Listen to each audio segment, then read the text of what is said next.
Cette fois-ci, on va réviser la manière de modéliser la pièce douille. Et pour ça, on va explorer les différentes fonctions dans l'arbre. Il y a certaines fonctions qu'on les fait à l'extérieur et d'autres fonctions à l'intérieur. Et on peut vérifier avec une vue de section pour voir tout ce qui est à l'intérieur. Pour commencer, je vais reprendre la barre de reprise, je vais la mettre au début. La première étape, ça serait de créer une extrusion cylindrique avec une esquisse circulaire. Ça c'est pour commencer. Après, on va ajouter la matière en bas avec une extrusion avec une esquisse hexagonale. La prochaine étape, ça serait d'ajouter la matière aussi. On va vérifier le PDF. Sur le PDF, on regarde ici, il y a un angle de 145 degrés. Pour créer ça, pour créer l'effet, on va dans la pièce, on va faire une extrusion. Voilà, c'est pour ajouter la matière dans cette section ici. En fait, c'est une extrusion avec l'esquisse originale, avec le cercle original. Mais au moment de faire la fonction, l'extrusion, on la fait vers le bas, mais on ajoute un angle de 35 degrés. En fait, je vais faire un zoom ici dans cette section. L'angle, je vais le réduire ici. Vous voyez comment ça change l'aperçu, le preview de la pièce. Ça, c'est l'angle. Si je ne mets pas d'angle, on aurait une extrusion comme celle-ci, ce qui serait la continuation de ce qu'on avait à haut. Mais pour créer l'effet de l'angle, on va l'ajouter 35 degrés.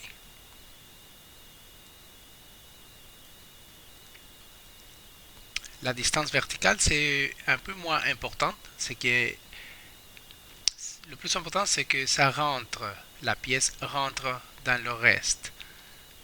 La matière rentre.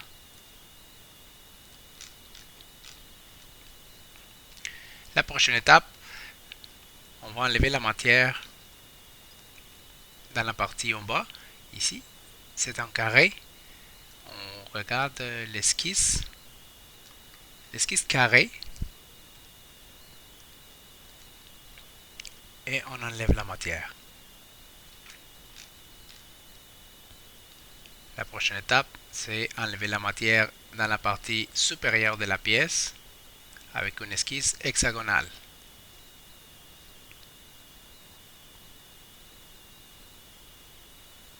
Toutes les dimensions nécessaires sont mentionnées dans le PDF.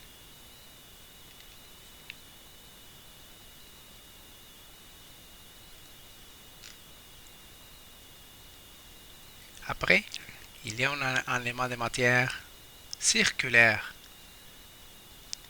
Ça, c'est à l'intérieur de la pièce. L'esquisse, on va l'explorer. C'est une esquisse circulaire.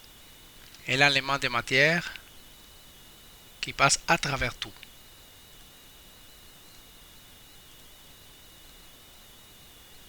À travers tout.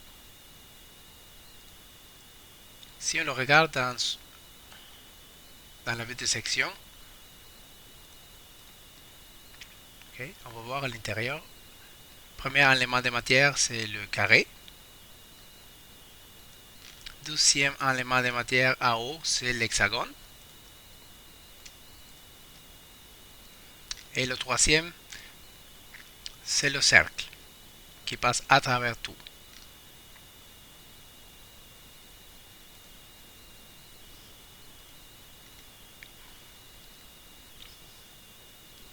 La prochaine étape, c'est intéressant, c'est un élément de matière par révolution.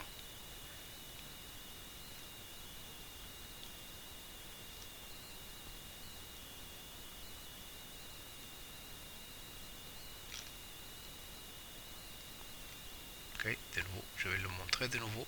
Si on le regarde à l'intérieur, on avait la face qui était pleine.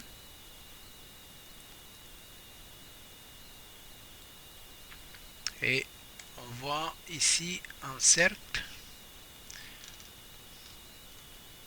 Et dans la même fonction, on a enlevé la matière aussi à haut. Je vais faire une vue de section pour le voir plus clairement. Ici, on le voit en bas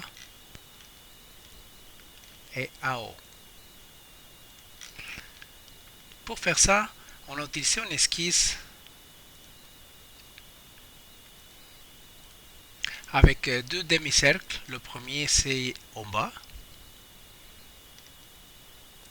avec un rayon et une distance, la distance de son centre. Cette distance et ce rayon, on le regarde dans le PDF, dans cette section ici. Ça, c'est le rayon, et ça, c'est la distance.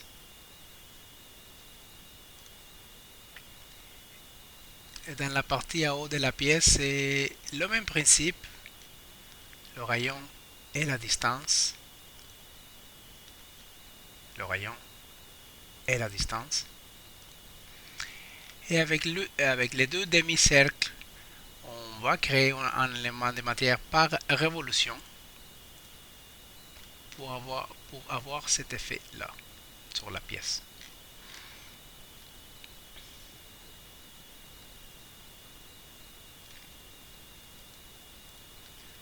Prochain élément de matière, c'est aussi par révolution. C'est la partie ici en bas, qui a été créée avec une esquisse triangulaire, comme celle-là. Et on va la faire tourner par rapport à l'axe de rotation au milieu de la pièce pour enlever la matière. Ça, on peut le voir dans le PDF. Dans cette section.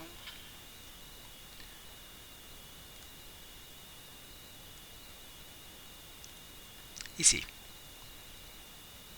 L'angle et la distance verticale. Avec ça, on enlève la matière avec une révolution. Finalement, la dernière étape, on peut la regarder à l'intérieur. C'est un élément de matière circulaire aussi pour créer cette section de la pièce. Tout ça, c'est la même fonction. C'est un élément de matière circulaire. On peut regarder l'esquisse. C'est un cercle qui n'est pas au centre, c'est un peu décentré avec une distance par rapport au centre et une distance par rapport à la face inférieure de la pièce. On connaît le rayon. Dans le PDF, on peut le vérifier. C'est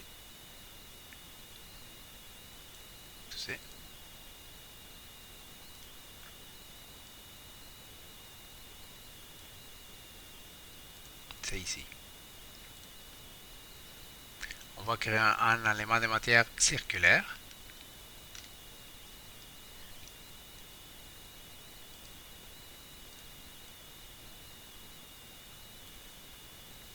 Avec cette distance par rapport par rapport à la face inférieure. Et cette distance décentrée.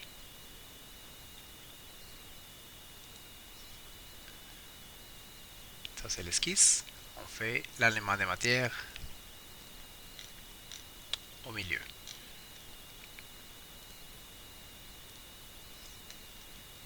Et maintenant, la pièce est complète.